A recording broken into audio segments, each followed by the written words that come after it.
पहली प्रॉब्लम है कि 3 किलोग्राम 2 किलोग्राम और 1 किलोग्राम के बॉडीज कनेक्टेड है। एफ फोर्स से हम्म। खींचा गया है, हमारा सरफेस स्मूथ है। ये स्ट्रिंग 1 हम्म। है और ये स्ट्रिंग 2 है, तो इन स्ट्रिंग्स में टेंशन बता। अगर यहाँ पे स्ट्रिंग हम मानते कि ये स्ट्रिंग 3 है, तो यहाँ पे टेंशन उतना ही होता है जितना फोर्स है, क्योंकि ये स्ट्रिंग के बीच में कोई हमारी बॉडी तो है नहीं। मान लेते हैं यहाँ पे टेंशन जो है वो T1 है, और यहाँ पे जो टेंशन है वो T2 है। ठीक है, हम्म। कोई फ्रिक्शन नहीं है। जब फ्रिक्शन होगा तो सेम तरीके से प्रॉब्लम डील की जाएगी, बस फ्रिक्शन को और इंक्लूड। तो इन बॉडीज को हम एक नाम दे देते हैं। मान लेते हैं ये बॉडी 1 है, ये बॉडी 2 है, 1 2 3। अब वेट भी है और बॉडी को नाम भी 1 और हम्म। बॉडी 1। बॉडी 1 के लिए देखें, बॉडी 1 पे इधर की ओर फोर्स लग रहा है 16 न्यूटन, इधर की ओर फोर्स लग रहा है T1। और ये मान लेते हैं पूरे सिस्टम का एक्सेशन ए है, ए एक्सेशन से इधर जा रही है, ए एक्सेशन से आगे जा रही है। यहाँ पे अगर हम लॉजिक लगाए तो 16 माइनस T1 का मास है 1, तो 1 इंटू ए यानी ए होना ये चाहिए। ये हो जाएगा। ऐसे ही हम्म। बॉडी 2 के लिए देखो, और के लिए देखो, बॉडी 2 पे देखो, इस बॉडी 2 पे इधर से T1 लग रहा है, इधर से हम्म। T2 लग रहा है, टू लग रहा है। लेकिन ये ए एक्सेशन से आगे जा रही है, का मास है 2। ये होना चाहिए, अब T1 ज़्यादा होना चाहिए, अभी तो ये इधर जा रही है। हाँ 1 हम्म। माइनस T का मास है 2 ठीक है। एंड ए। ऐसे ही टी बॉडी के लिए देखो, टी के लिए देखो, के लिए क्या है, के लिए इधर एक टेंशन लग रहा है T2 के अगेंस्ट में कोई टेंशन नहीं। ठीक है, हम्म। तो यहाँ पे पीछे कोई टेंशन नहीं है, और यहाँ पे ये मास 3 और ये ए एक्सेशन से आगे जा रही है, इसके लिए डायरेक्ट होना चाहिए टी, टी ए होना चाहिए। हम्म।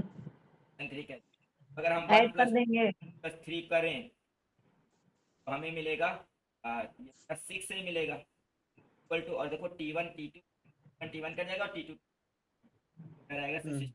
इक्वल टू आएगा 16/6 यानी 8/3 मीटर पर सेकेंड स्क्वायर। अब ये जो हम्म। एक्सप्रेशन आया है, इसको एक एक करके रख दो तो हमें T1 T2 T3 मिलेगा। T1 कितना हम्म। मिलेगा, 16 माइनस 8/3। 16/3 कह दो सीधे सीधे, 16/6 है ना। एलसीएम ले लो तो ये हो जाएगा 16 कॉमन 5/6 आ जाएगा। ठीक है, सॉल्व करके हो जाएगा 6 8 5 जा 40 40/3। 40/3। ठीक है ना, तरीके से T2 निकाल लो। 1 माइनस T2 पे है तो टी, या टी नीचे वाला कर देते ये हैं, डायरेक्ट लगा लो, डायरेक्ट ही कर देते हैं ना। हाँ। डायरेक्ट ये वाला लगा लो तो टी 3 8 16 का बाई 8 टू बाई आ थ्री जाएगा। यानी कि 18। एट क्लियर आ है, जाएगा। इस तरीके से हमारा ये क्वेश्चन होगा। नेक्स्ट कर, अगली प्रॉब्लम ये है। एक प्रॉब्लम वैसी है जैसे पहले थी, लेकिन थोड़ा सा इसमें चेंज है। यहाँ पे 18 न्यूटन फोर्स लगाया, 3 बॉडीज एक के बाद एक रखी है, हमको ये बताना है कि कितना एक्सेशन जनरेट होगा ए, और फिर ये बताना है कि इन बॉडीज के बीच में रिएक्शन कितना जनरेट होगा। ठीक है, तो मान लेते हैं कि यहाँ पे जो रिएक्शन जनरेट हो रहा है 3 और 2 के बीच में जो रिएक्शन जनरेट हो रहा है वो R1 है। अब रिएक्शन जो जनरेट होता है वो कुछ ऐसे होता है कि देखो, ये बॉडी, जब ये बॉडी इस पे फोर्स लगाएगी, ये वाली बॉडी इस पे फोर्स लगाएगी, तो इस पे जो रिएक्शन लगेगा वो इस डायरेक्शन पे लगेगा, है ना। मान लेते हैं ये बॉडी का नाम है 3, ये बॉडी का नाम है 2, ये बॉडी का नाम 1 है। तो ये जो 2 और 3 बॉडी पे देखें, 2 बॉडी पे जो फोर्स लगेगा वो इस डायरेक्शन लगेगा, इधर से हम फोर्स लगा रहे हैं। 2 बॉडी जो फोर्स लगेगा, फोर्स ऑन 2 वो इधर लगेगा। और देखिए फोर्स ऑन, जब ये इस पे फोर्स लगाएगी तो ये इस पे रिएक्शन जनरेट करेगी, तो नई फोर्स इस पे भी लगेगा F32। ठीक है, तो हमारा ये दिखाने का मतलब है कि जो रिएक्शन जनरेट होगा ना, वो ऐसे बाहर की ओर होगा। जैसे किसी भी स्ट्रिंग में जब हम टेंशन लेते हैं तो अंदर की ओर लेते हैं, कि जब हम स्ट्रिंग को खींचते हैं तो समझो स्ट्रिंग में टेंशन अंदर की ओर जनरेट होता है। ऐसे सोचो, कोई स्ट्रिंग है, मान लेते हैं ये स्ट्रिंग है। अब इस स्ट्रिंग को जब हम ऐसे बाहर की ओर खींचेंगे, बाहर की ओर, तो इसका जो मटेरियल है वो हमारे फोर्स को अपोज करेगा, जिसकी वजह से उसमें फोर्स ऐसे अंदर की ओर जनरेट होगा। ठीक है, ताकि ये स्ट्रिंग हम्म। टूटे ना, इसलिए टेंशन अंदर हाँ। की ओर जनरेट होता है। लेकिन अगर ये स्ट्रिंग नाव के एक रॉड है और इसको हम ऐसे दबाएंगे तो हम अंदर की ओर फोर्स लगा रहे ना, तो हमारा जो रिएक्शन इसमें जनरेट होगा वो बाहर की ओर होगा। ठीक है, यानी कि अगर रॉड है उसमें अगर हम इसको ऐसे पुश कर रहे हैं तो उसमें जो रिएक्शन जनरेट होगा वो ऐसे बाहर की ओर रिएक्शन जनरेट होगा। अब यहाँ भी तो समझो एक तरीके का पुश ही है, तो पुश में रिएक्शन बाहर की ओर जनरेट होते हैं। यानी कि अगर हम ये कहें, मान लेते हैं 3 और 2 बॉडी के बीच में रिएक्शन R1 है, ठीक है। अगर ऐसा मान ले कि 3 और 2 बॉडी के बीच में रिएक्शन R1 है, यहाँ पे रिएक्शन अगर R1 है, 3 बॉडी के लिए इधर से वेट लग रहा होगा 18 फोर्स, सॉरी इधर से फोर्स लग रहा होगा 18 और इधर से रिएक्शन लग रहा होगा R1, क्लियर है। और यहाँ पे हाँ एक्सेशन होगा A। सेकेंड बॉडी के लिए, अच्छा 2 और 1 बॉडी के लिए के बीच में मान लेते हैं यहाँ पे जो रिएक्शन है, ऐसे यहाँ पे जो रिएक्शन है ना वो R2 है, सॉरी R1, और यहाँ पे रिएक्शन जो है ना R2 मान 3 kg के लिए ऐसी एफबीडी बननी चाहिए। केजी के लिए कैसी बननी चाहिए?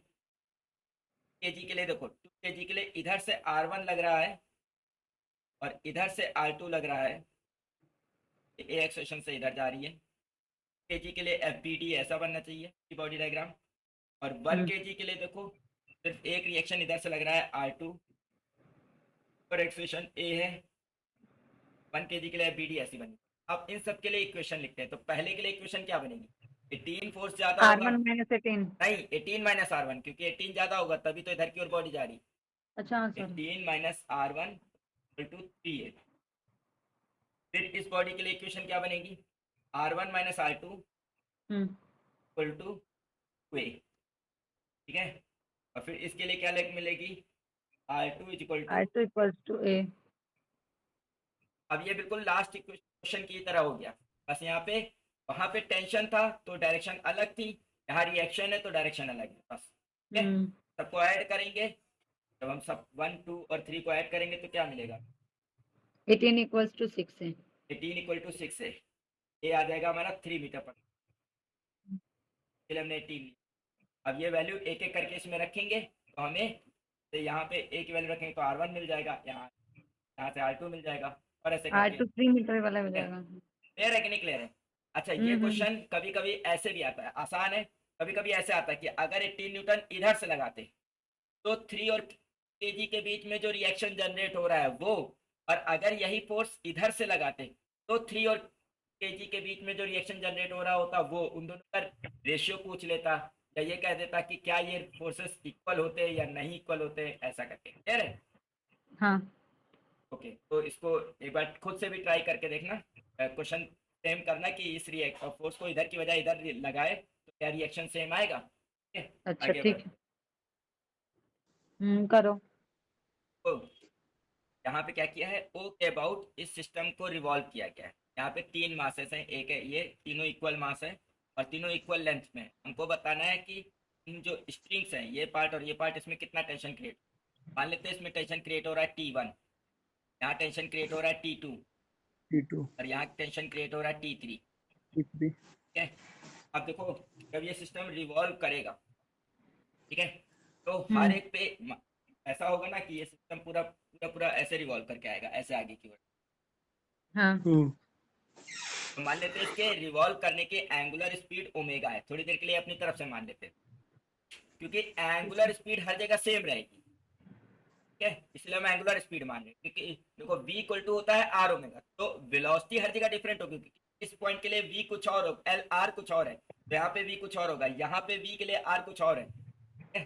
तो वेलोसिटी इस पॉइंट पे इस पॉइंट पे इस पॉइंट पे सब पे अलग अलग होगी, लेकिन एंगुलर स्पीड सेम होगी, ठीक है। समझ गया। इसीलिए हमने यहाँ पे वेलोसिटी ना मान के हमने ये मान लिया कि मान लेते हैं एंगुलर स्पीड ओमेगा है, फिर रेशियो ले रहे तो एंगुलर स्पीड कट ही जाना चाहिए। अब देखते हैं, ठीक। अब देखो हर एक पॉइंट पे, जैसे यहाँ मास है ना, तो यहाँ पे एक सेंट्रीफ्यूगल फोर्स बाहर की ओर जनरेट होगा, इसे हम F1 कह सकते हैं। हाँ ऐसे यहाँ पे भी एक सेंट्रीफ्यूगल फोर्स बाहर जनरेट होगा, F2 कह सकते हैं, और एक यहाँ पे जनरेट होगा, F3 कह सकते हैं। हाँ ठीक। ठीक है। अब हम अगर हर बॉडी को अलग अलग ड्रॉ करें, पहली बॉडी देखो, ठीक है, इस बॉडी के लिए देखो, बॉडी का मास है m, इसके लिए F1 बाहर की ओर है और T1 अंदर की ओर है, ठीक है। और कोई फोर्स तो लग नहीं रहा है। अच्छा हाँ, यहाँ पे वेट mg नहीं ले रहे क्योंकि हमने सर्कुलर मोशन में नहीं, सॉरी वर्टिकल सर्कल में नहीं करा है, तो रिवॉल्व हॉरिजॉन्टल सर्कल में किया है ना, हॉरिजॉन्टल सर्कल में। अच्छा अमन T2 इसमें नहीं वर्क करेगा? हाँ, T2 भी करेगा, सही कहा तुमने। तो F1 और T2 दोनों एक डायरेक्शन में, सही कहा। ठीक है, तो यहाँ पे 2 प्लस F1 बराबर हो जाएगा 1, हो जाएगा। हम्म अब यहाँ पे हम कह सकते हैं ना T2 माइनस T1 की वैल्यू है, क्या सॉरी, 1 माइनस T2 की वैल्यू है F1 की। अब F1 का फॉर्मूला क्या होगा? तो F1 की जगह हम एम आर ओमेगा स्क्वायर लिख सकते हैं। हम्म एम मास है और रेडियस कितनी है, एल L। है, तो M L M R omega square, L omega square 1 कह हम्म देंगे। तो अब इस सेकेंड बॉडी के लिए देखो, इस एम के लिए T2 इधर क्यों लग रहा है, हम्म T3 इधर क्यों लग रहा है, और F2 भी लग रहा है ना। तो हम्म यहाँ पे होना चाहिए T2 बराबर प्लस F2, ठीक है। T2 माइनस T3 क्या होना चाहिए, F2 के बराबर होना चाहिए। F2 फॉर्मूला क्या होगा, एम आर ओमेगा स्क्वायर। तो एम टू आर यहाँ पे 2L है ना, हाँ के लिए 2L है और इसके लिए 3L है, L सेकेंड कहते हैं। फिर लास्ट वाले के लिए देखो, T3 अंदर की ओर लग रहा है और F3 बाहर की ओर लग रहा है, और कोई T3 equal to direct F3 के बराबर है। T3 हो जाएगा, F3 कितना हो जाएगा, 3ml ओमेगा स्क्वायर हो जाएगा। हम्म यानी टेंशन एट 3 पॉइंट पता है, इसको सेकंड में रख दो। टेंशन एट 2 पॉइंट क्या हो जाएगा, जब यहाँ पे लिख देंगे 3ml ओमेगा स्क्वायर, यहाँ 2ml ओमेगा स्क्वायर है, इसको जाके इधर ऐड करा देंगे तो जाएगा 5ml ओमेगा स्क्वायर हो जाएगा। हम्म ठीक है, तो ये हमारा T2 आ गया, T3 तो डायरेक्ट ही आ गया था, तो रख दो 1 में। ठीक है, तो T1 कितना आ जाएगा बताओ, 5 इसमें ऐड हो जाएगा, यहाँ पे आके कितना हो जाएगा, 6 6। 6ml omega square 1। अब इन सबका रेशियो क्या होना चाहिए, 6:5:3 आया, रेशियो 6 3। क्लियर है, अच्छा। 5:3 आया। ठीक है, हमारा हम्म T1 T2 या 6:5 आ गया, इजी था। नेक्स्ट देख,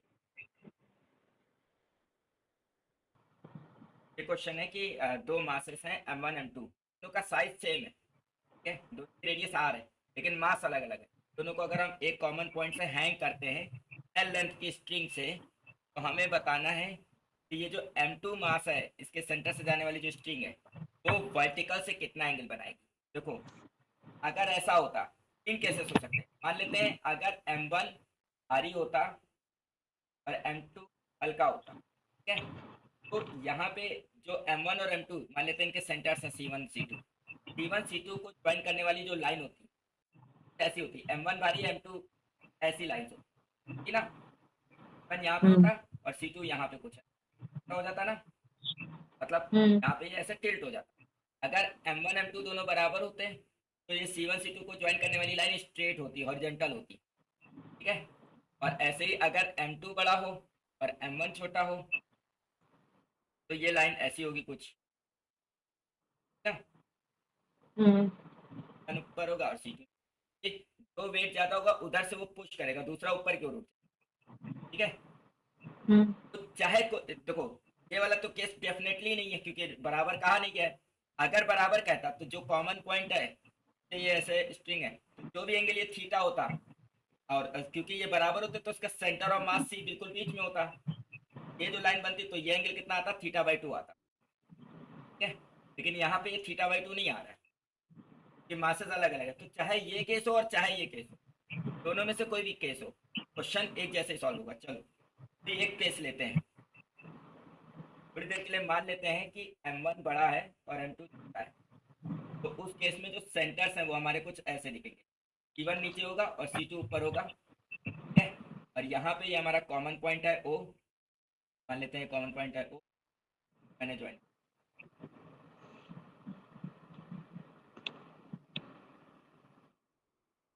इधर से LL है, और ये दो C1 और C2 दोनों के बीच में डिस्टेंस 2। अब मान लेते हैं इसका सेंटर ऑफ मास जो है यहाँ कहीं है, सी पॉइंट पे, और ये सेंटर ऑफ मास मान लेते हैं सी से एक्स डिस्टेंस दूरी। अब अगर हमको ये एक्स निकालना हो तो हम कैसे निकाल सकते हैं? हम इसको ऐसे निकाल सकते हैं कि यहाँ पे हमारा C1 है, ठीक है, यहाँ पे जो वेट लटक रहा होगा M1 होगा, M1G होगा ना, और C2 पे जो वेट लटक रहा होगा वो कितना होगा?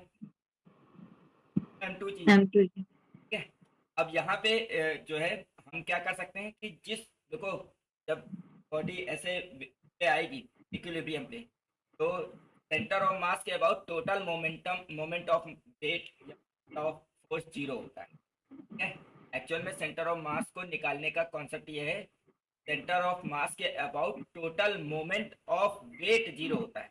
ऐसे सोचो, इस सेंटर के अबाउट ये इसको ऐसे एंटी क्लॉकवाइज रिवॉल्व करने की कोशिश कर रहा है, इसे क्लॉकवाइज रिवॉल्व करने कर रहा है। अगर ये यहाँ पे बैलेंस हो रही है तो T1 यहाँ का जो टॉर्क क्रिएट हो रहा होगा टाउ1, और यहाँ का जो टॉर्क क्रिएट हो रहा होगा टाउ2, ये बराबर होगा, टाउ1 और टाउ2 बराबर होंगे। यहाँ पे क्वेश्चन में कहा गया है कि ये रेडियस इस एल के रिस्पेक्ट में बहुत कम है, इसीलिए हम यहाँ पे ये एंगल लगभग 90 ही मान के चल रहे हैं कि जब हम टॉर्क निकालते हैं तो हमें परपेंडिकुलर डिस्टेंस लेनी होती, लेकिन हम यहाँ पे परपेंडिकुलर डिस्टेंस नहीं ले रहे, हम डायरेक्ट कर रहे हैं। देखो, अगर हम टाउ1 निकालें सी के अबाउट, ठीक है, अबाउट सी के अबाउट अगर हम टाउ1 निकालें तो आना चाहिए, ये डिस्टेंस है 2r माइनस एक्स, ये आना चाहिए 2r minus x into M1G, M1G 2r minus equal to, और इसके अबाउट देखें ये होना चाहिए M2G इंटू एक्स,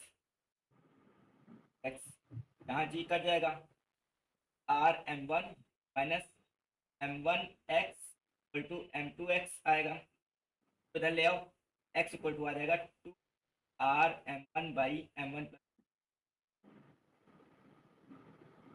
x आ गया।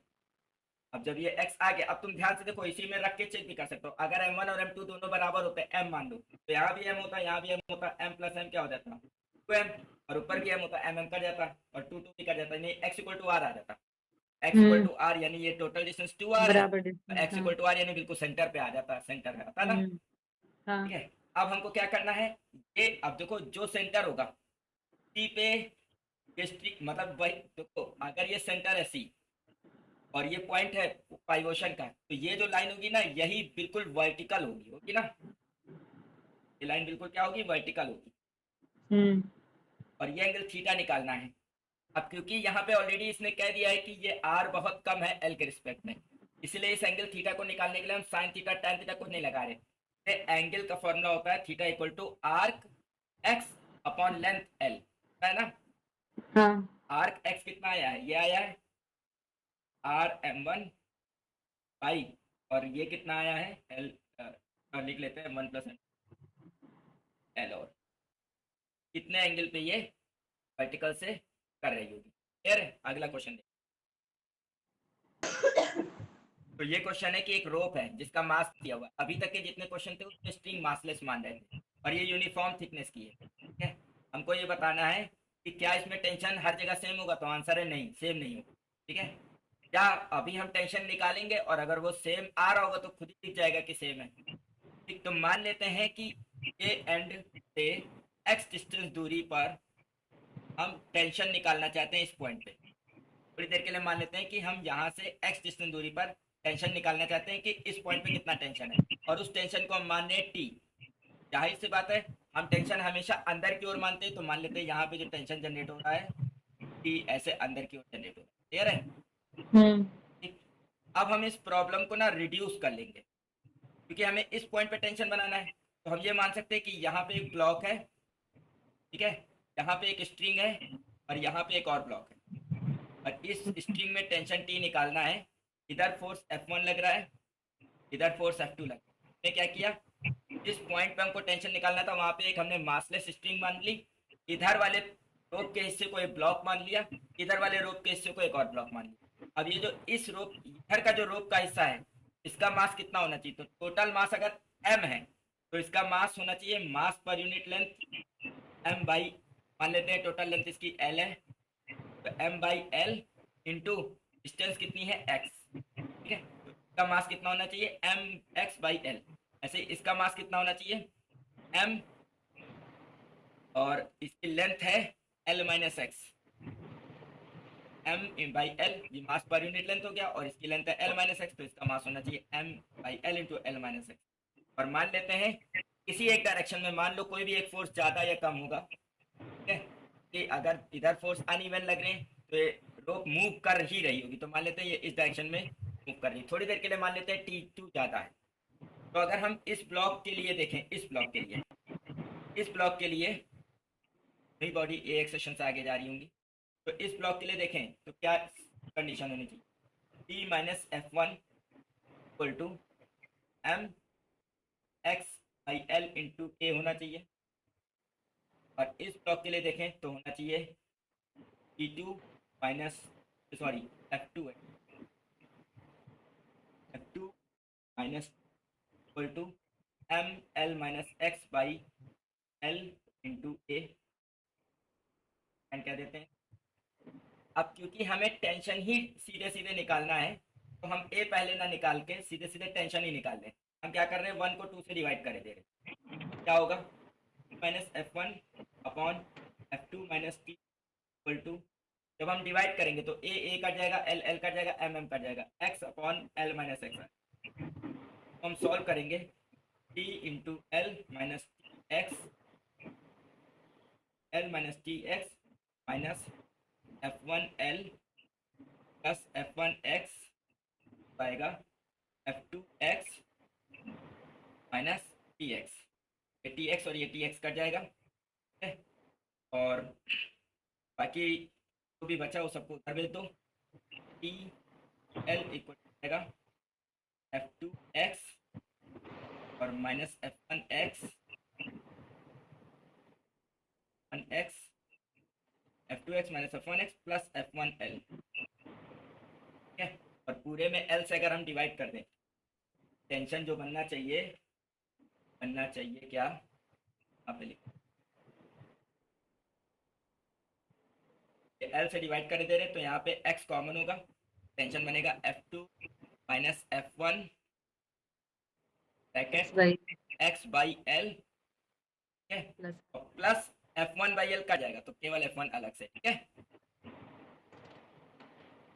लो, यानी ये फॉर्मूला बना, टेंशन बना F2 minus F1 plus into x by L plus F1।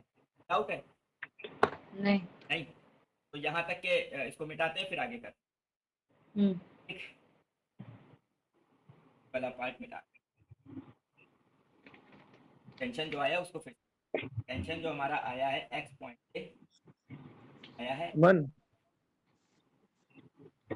x by L, अमन, हाँ यहाँ पे एक्सेलरेशन F2 के डायरेक्शन में ली गई है, हाँ ठीक है, तो हम यहाँ पे कंडीशन लिए हैं कि F2 ज्यादा है F1 से। हाँ मतलब हमने थोड़ी देर के लिए मान लिया कैलकुलेशन चेक करने के लिए बस, ठीक है।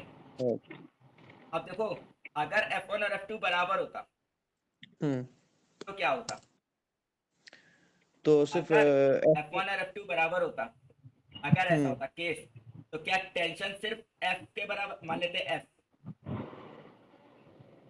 फ्री रोप में एक जैसा टेंशन लगता, फ्री रोप में एक जैसा टेंशन लगता हर पॉइंट पे सेम, ठीक है, समझ गया। यानी कि ये सेम, ऐसा भी क्वेश्चन कह सकते हैं कि ये कब सेम होगा, असर्शन रीजन की तरह, है ना, कब सेम होगा, जब दोनों फोर्सेस बराबर हो तो ये सेम हो जाएगा, ठीक है।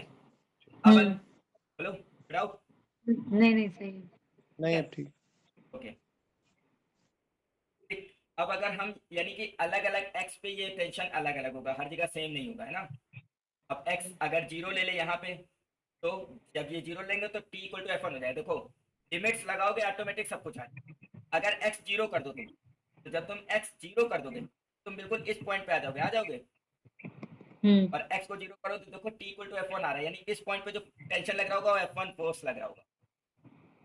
ऐसे ही तुम x की जगह l कर दो, इस पॉइंट पे आ जाओ, तो x की जगह जब l कर दोगे l कट जाएगा, F2 minus F1 plus F1 F1 cut जाएगा तो F2 आ जाएगा, यानी t इस पॉइंट पे टेंशन F2 हो जाएगा, जो कि ये फोर्स है, ठीक है।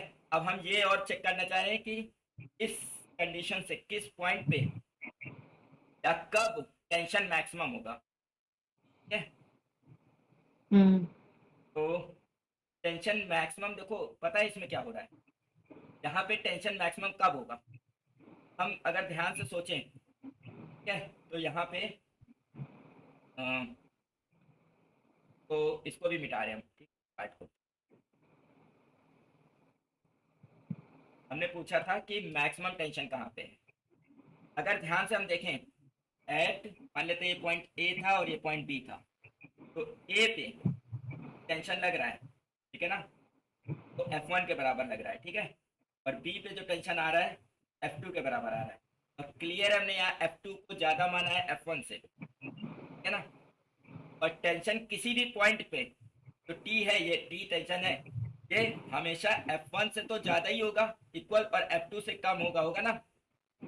मतलब यहाँ पे जो टेंशन है ना, ये इसमें ही तो वेरी करेगा, इस F1 के इक्वल हो सकता है इस पॉइंट पे, या जैसे जैसे हम इससे दूर जाएंगे तो टेंशन बढ़ेगा, फिर बढ़ते बढ़ते, और यहाँ पे भी, यहाँ पे ये मैक्सिमम होना चाहिए, यानी कि मैक्सिमम टेंशन जो है ना वो F2 के बराबर है ना।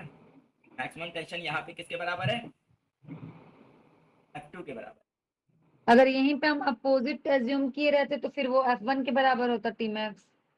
है। हाँ, अगर हम अपोजिट, हाँ अगर अपोजिट एज्यूम किए रहते तो, क्योंकि यहाँ पे जो टेंशन है ना वो फोर्स इटसेल्फ से ज्यादा तो हो नहीं सकता,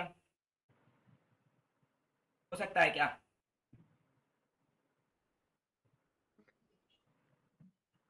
मतलब नहीं, सॉरी, हम लोग एज्यूम तो वो किए थे ना कि ये जो है एक ही डायरेक्शन सिर्फ एज्यूम किए थे, बाकी चीजें तो कुछ एज्यूम किए नहीं थे। तो अगर ये अपोजिट लें तब भी मुझे लग रहा है टी का वैल्यू यही आएगा। नहीं, अपोजिट मतलब अगर हम ये मानते हैं कि ये F1 ज्यादा है, F2 कम है, तो maximum force maximum tension F1 हो जाएगा, बस सीधी बात है।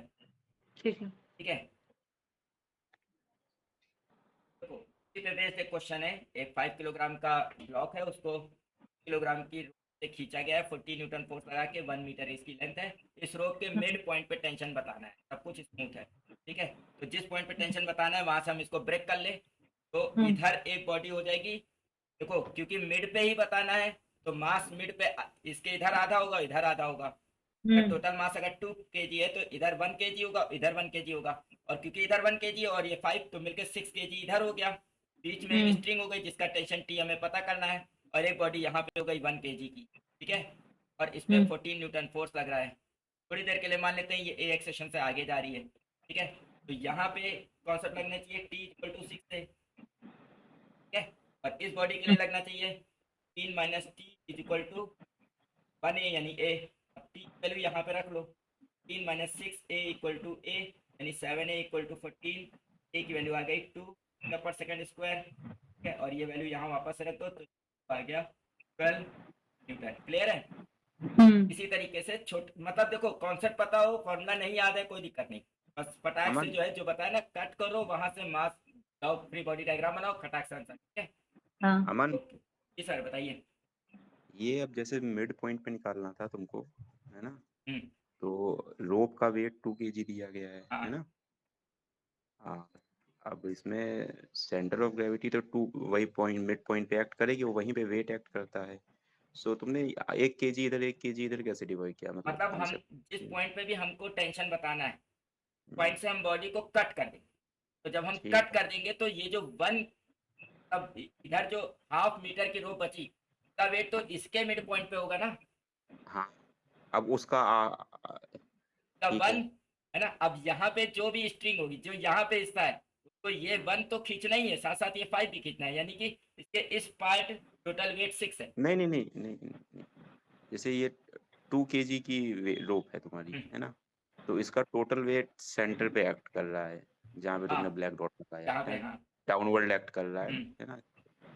तो अब इस पॉइंट पे ही तुमको क्या करना है, इसी टेंशन पॉइंट पे निकालना टू है। के जी इसी पॉइंट पे 2 kg एक्ट कर रहा है, हाँ और इसी पॉइंट पे आपको टेंशन निकालना है रोप का। तो देखो सो ये हम समझ गए आपका क्वेश्चन। आप ये सोच रहे हैं कि क्योंकि यहीं पे वेट ऐड कर रहा है, तो यहाँ पे इसका खुद का वेट नहीं लेना चाहिए, ठीक है? नहीं नहीं, वेट तो नीचे की तरफ एक्ट कर रहा है, टेंशन आप हॉरिजॉन्टली लगा रहे हो, उससे हम्म, है ना। टेंशन तो हॉरिजॉन्टली लग रहा है ना, 14 ठीक। न्यूटन का। हाँ और वेट सेंटर ऑफ ग्रेविटी पे ही एक्ट करता है। ठीक है। ठीक है। अब जब इसे खींचेगा इसको, तो अब सेंटर ऑफ ग्रेविटी कहीं और डिस्प्लेस होगी, समझो तो। मतलब चलो ठीक है, वो मतलब रोप के मिड पॉइंट पे भी तुम्हारा वेट जो तुमने 1 केजी डिवाइड किया ना, ये नहीं समझ पाया। नहीं देखिए तुमने हमको कहा मिड पे। हाफ मीटर पे 1 केजी हो जाएगा, हाफ मीटर पे 1 केजी, तो हाँ ये कॉन्सेप्ट ठीक है कि क्या हाँ है? बिल्कुल सही है, क्योंकि देखिए एक्चुअल में जो रोप है, जैसे कोई ये बॉडी है, अगर ये मोशन कर रही होगी तो क्या इसका मास शिफ्ट, इसका सेंटर ऑफ मास शिफ्ट थोड़े ना हो जाएगा। सेंटर ऑफ मास तो अपनी जगह पे रहेगा जहाँ पे इसका है, ठीक है। तो जब ये पूरा सिस्टम मूव कर रहा होगा ना, तो इसका रोप का सेंटर ऑफ मास इसी के सेंटर पे रहेगा। और सेंटर ऑफ मास सिर्फ होता है एक कॉन्सेप्ट है, ताकि हम किसी बॉडी को, ऐसी बॉडी जिसका कुछ साइज है, तो अगर हम पॉइंट मास की तरह एज्यूम करना चाहते हैं तो सेंटर ऑफ मास पे उसका टोटल मास मान लेते हैं। हम यहाँ पे टोटल मास 2 kg मान रहे हैं, लेकिन एग्जैक्टली इसका टोटल मास 2 kg यहीं पे थोड़े ना होगा। अगर यहीं पे होगा तो यहाँ से कट कर देंगे तो इधर का कोई मास ही नहीं होना चाहिए, ठीक है।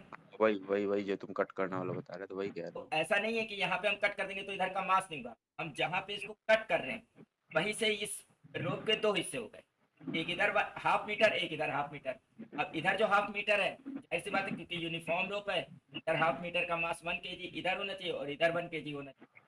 अब इधर सिर्फ रोप है तो इधर 1 kg, और इधर रोप के साथ ये वेट भी है, तो इन दोनों को हमने एक मान लिया। तो अगेन मतलब हमने एक तरीके से बॉडी को पॉइंट मास बॉडी में ओके। ब्रेक डाउन कर लिया, ठीक है। अच्छा। अब ये पॉइंट मास की तरह है, इनके साइज से मैटर नहीं कर रहा है।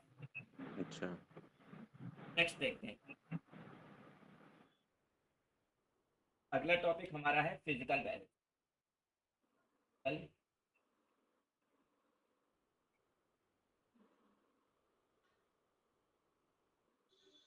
फिजिकल बैलेंस का मतलब यहाँ पे है कि जैसे हम वेट वगैरह नापते हैं ना, तो क्या होती है, एक रॉड होती है, ठीक है, और इधर एक पैन लटका हुआ होता है, इधर एक पैन लटका हुआ होता है और एक इधर पैन लटका हुआ होता है। और जो रियल मतलब हम यहाँ से बीच से कहीं से 0.5 हो, थोड़ी देर के लिए मान लेते हैं कि जहाँ से इसको हैंग किया गया है कि इधर लेंथ ए है और इधर लेंथ बी, ठीक है। और इस पैन का वेट एक्स है, मान लेते हैं इस पैन का वेट एक्स है और इस पैन का वेट वाई है, ठीक है। तो होता क्या है कि जो हमारे पास करेक्ट बैलेंस होता है, सही रहता है। करेक्ट बैलेंस में देखो, करेक्ट जब ये हॉरिजेंटल होगा तब जो है हमारा पैन मतलब रॉड है ना, बीम, जब ये हॉरिजेंटल होगी ये पॉइंट पे सेंटर होगा ना, तो जो एक्स वेट है तो एक्स इंटू ए बराबर होगा फाइव इंटू बी के। ये तो हमेशा काम करेगा, करेगा नहीं। अब फॉर करेक्ट बैलेंस, अगर बैलेंस हमारा करेक्ट है, ठीक है, तो करेक्ट बैलेंस होता है जिसको हम लोग यूज करते हैं रेगुलर लाइफ में, ए और बी बराबर होते हैं, ठीक है। तो जब ए और बी बराबर होते हैं तो एक्स और वाई बराबर आ जाते हैं, ठीक है। इसीलिए जब वो मिड पॉइंट से ऐसे तराजू बनाते हैं, तो इधर अगर 1 किलो रखा तो इधर 1 किलो सब्जी रखेंगे तो 1 ही किलो, है ना, सेम मास आएगा। अगर ये बैलेंस मतलब अगर यहाँ पे लेंथ अलग अलग हो ना, कंफ्यूज हो जाएगा कि किधर कितना रखें तो कितना बैलेंस होगा, हाँ, है लेंथ ना, इंटू लेंथ, हाँ, वेट इंटू वेट ठीक वाला। है ना। तो जब हम लेंथ यहाँ बराबर रखते हैं तभी यहाँ पे वेट्स बराबर मेजर हो पाते हैं, ठीक है। ये तो हमारा करेक्ट बैलेंस हो गया, डाउट नहीं। अब देखो, अब इसमें मान लेते हैं कि इसमें कुछ मतलब वो कर रहे हैं, कोई चेंज कर रहे हो, जैसे हम कह रहे हैं फॉल्स बैलेंस। तो फॉल्स बैलेंस यहाँ पे दो टाइप के बताए गए हैं, उनको हम लोग पढ़ लेते हैं, पहले उसका पूरा थ्योरी लिख लेते हैं फिर हम बताते हैं। एक लिख देते हैं, पहला जो हमारा फॉल्स बैलेंस है वो कुछ ऐसा बनाया गया है, क्योंकि देखो अगर आपको चेक करना है तो क्या कर सकते हैं, आपके खाली तराजू को इधर रखो, तो अगर उसकी रॉड सीधी रह रही है यानी कि तराजू सही है, ठीक है। आ, लेकिन यहाँ पे जो तराजू तो ऐसे हिसाब से इन्होंने बना दिया है फॉल्स बनाने के लिए, उसने क्या किया, लेंथ को अलग अलग रखा है और वेट यहाँ पैन के अलग अलग कर दिए, ठीक है, ताकि जो है सीधा रखने पे भी ये सीधा रहे, हॉरिजॉन्टल रहे, ताकि किसी को शक ना हो कि ये तराजू खराब है, ठीक है। अगर ये बिल्कुल सेंटर पे होता, अगर यहाँ पे रॉड के बिल्कुल सेंटर से हम डिस्टेंस ए सेम ले ले और इधर अनइक्वल पैन लगाए कि इधर एक तरफ का पैन भारी है एक तरफ का, मान लेते इधर एक्स और वाई, तो अगर एक्स बड़ा हो और वाई छोटा हो, है ना, अनइक्वल पैन लगाए तो फिर ये सीधा नहीं रहेगा, फिर ये ऑटोमेटिक तिरछा हो जाएगा ना। तो जैसे खाली उठाया जाएगा तो एक तरफ झुक जाएगा, तो पता ही चल जाएगा कि एक तराजू फॉल्स है, ठीक है। फॉल्स का पता ना चल पाए, इसलिए जिसने इसको बनाया उसने क्या किया है, ऐसा फॉल्स तराजू बनाया जिसमें एक तरफ वेट ज्यादा है एक तरफ कम है, लेकिन जिस तरफ वेट ज्यादा है ना उससे उसने तराजू की जो गाड़ी बनाई है वो गाड़ी का या जिससे उसको लटकाते हैं वो पॉइंट की तरफ शिफ्ट करके बनाया है, ताकि जो है ये हॉरिजेंटल रहे, खाली खाली पैन क्या रहे, हॉरिजेंटल रहे। क्लियर है? तो यहाँ पे एक्स अगर वाई से ज्यादा होगा तो ए जो है वो कम रखा गया होगा और बी ज्यादा रखा है। तो ये इस तरीके का तराजू है, मतलब फॉल्स बैलेंस इस तरीके का है जिसमें पैन्स के वेट इक्वल नहीं है और जिस पॉइंट से इसको पाइवोट किया गया है वो पॉइंट मिड पॉइंट नहीं है, लेकिन इसको जब हम ऐसे खाली पकड़ते हैं तो ये इसकी जो बीम है ये हॉरिजेंटल रहती है। ठीक है? तो क्योंकि पहली कंडीशन है कि बीम हॉरिजेंटल रहती है तो इसके एक्स ए बराबर वाई बी होना चाहिए। X and Y weight of pans है। ठीक है? क्लियर है? तो अब हो क्या रहा है कि जब हम एक्स पे डब्ल्यू वेट रख रहे हैं, मान लेते हैं डब्ल्यू रियल वेट है जिसको हमको जिसको हमको मेजर करना है, तो जब हम इस पे डब्ल्यू वेट रख रहे हैं तो इधर हमें डब्ल्यू वन वेट रखना पड़ेगा। ठीक है? जब हम इधर डब्ल्यू वेट रख रहे हैं तो इधर डब्ल्यू वन वेट रखना पड़ रहा है। यानी ऐसे भी कह सकते हो कि हमने इधर कोई सब्जी रखी और इधर 250 ग्राम रखा और तौल के बता दिया ये 250 ग्राम है। मैंने कहा अच्छा ऐसा है 250 ग्राम है तो इसको इधर रख दो तब भी ये 250 ग्राम आना चाहिए। तो जब इसको डब्ल्यू को इधर रख रहा है और तो इधर जो वेट बैलेंस हो रहा है वो डब्ल्यू टू, यानी कि जब इधर रख रहा है तो वो 100 ही ग्राम बैलेंस हो रहा है। समझ में आई बात नहीं? मतलब पहले वो क्या कर रहा है, 250 जब इधर वेट रख रहे हैं तो इधर 250 ग्राम रखने पे बैलेंस हो रहा है और जब इधर वो वेट रख रहे हैं तो इधर वो 100 ग्राम पे बैलेंस हो रहा है। अब आपको बताना है कि रियल वेट क्या है। प्रॉब्लम समझ आ गई? तो डब्ल्यू वेट जब इधर रखते हैं तो इधर डब्ल्यू वन से बैलेंस होता है, जब इधर डब्ल्यू रखते हैं तो इधर डब्ल्यू टू से बैलेंस होता है। तो ये पहली कंडीशन है और ये दूसरी कंडीशन है। ठीक है? तो पहली कंडीशन में देखें, जब इधर हम डब्ल्यू रखेंगे, मान आ देते हैं, जब हम इधर डब्ल्यू रखेंगे और इधर डब्ल्यू वन रखेंगे तो इधर टोटल वेट हो जाएगा डब्ल्यू प्लस एक्स इंटू और लेंथ ए इक्वल टू, और इधर हो जाएगा W one plus Y length. Clear है? और जब हम इंटरचेंज कर देंगे इधर डब्ल्यू रखेंगे तो इधर डब्ल्यू टू आ रहा है, केस में बनेगा W plus x a equal to W plus Y. आएगा ना? इक्वेशन थर्ड कह देते हैं। अब हम इन तीनों को आपस में सॉल्व करके डब्ल्यू की वैल्यू निकालेंगे डब्ल्यू वन और डब्ल्यू टू के टर्म्स में। तो अगर हम देखो थर्ड को डिवाइड करते हैं फर्स्ट से तो हमें क्या मिलेगा, थर्ड को फर्स्ट से डिवाइड कर दे, ए कट जाएगा, आएगा W two plus x upon x is equal to W plus Y upon Y. Equation 4 कह दे रहे हैं। ऐसे ही हम इक्वेशन 2 को डिवाइड कर दे रहे हैं 1 से, तो क्या आएगा W plus x upon X equal to आएगा W one plus Y upon Y. ठीक है? अगर हम यहाँ पे थोड़ा सा और सॉल्व कर लेते हैं, पहले थोड़ा सॉल्व कर लेते हैं। अगर हम इसको अलग अलग करें W by X plus one आएगा W by Y plus one आएगा ना, ये वन वन भी कट जाएगा, W by X plus W equal to W by Y. Equation ऐसे ही हम थर्ड सेकंड को डिवाइड कर रहे हैं फर्स्ट से और अलग अलग भी करे ले रहे, W two by x W by x equal to W one by Y आएगा ना। ये हमारी थर्ड आई, फोर्थ आई और ये हमारी फिफ्थ आई। अब हमें एक्स और वाई को एलिमिनेट करना है क्योंकि हमें पैन्स के वेट नहीं जानने हैं, हमें ये जानना है कि रियल वेट क्या है। हम फोर्थ भी डिवाइड कर दे रहे फिफ्थ से ताकि हमारा एक्स और वाई एलिमिनेट हो जाए। तो डब्ल्यू बाई डब्ल्यू आ जाएगा W by W one, cross multiply कर लो, W square equal to one W two, यानी डब्ल्यू इक्वल टू आ जाएगा अंडर रूट। यानी कि ऐसा प्रॉब्लम मिले तो आप फटाक से जो भी दो वेट दिए उनके ज्योमेट्रिक मीन निकाल लीजिए और आपको ट्रू वेट आ जाए। ठीक है? अब नेक्स्ट टाइप का देखते हैं कि कैसा होगा। टाइप का है जिसमें क्या होगा कि ये अब में ये बीम है इसकी, ये हॉरिजेंटल नहीं होगी, ठीक है, लेकिन जो पॉइंट ऑफ पाइवोशन होगा वो बिल्कुल सेंटर पे होगा, यानी इधर लेंथ और इधर लेंथ बराबर होगी, ए और बी बराबर होंगे, और इनके पैंस जो है ना वो अलग अलग वेट के होंगे। मान लेते हैं इसका वेट एक्स है और इसका वेट हमारा वाई है। अब यहाँ पे ये जब एम्प्टी है तो ये हॉरिजेंटल नहीं बैठ रहा है, और ए और बी बराबर है।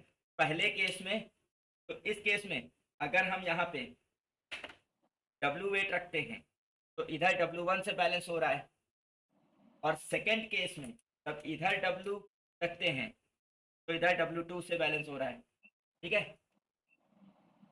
तो हमको बताना है कि रियल वेट यानी W क्या है।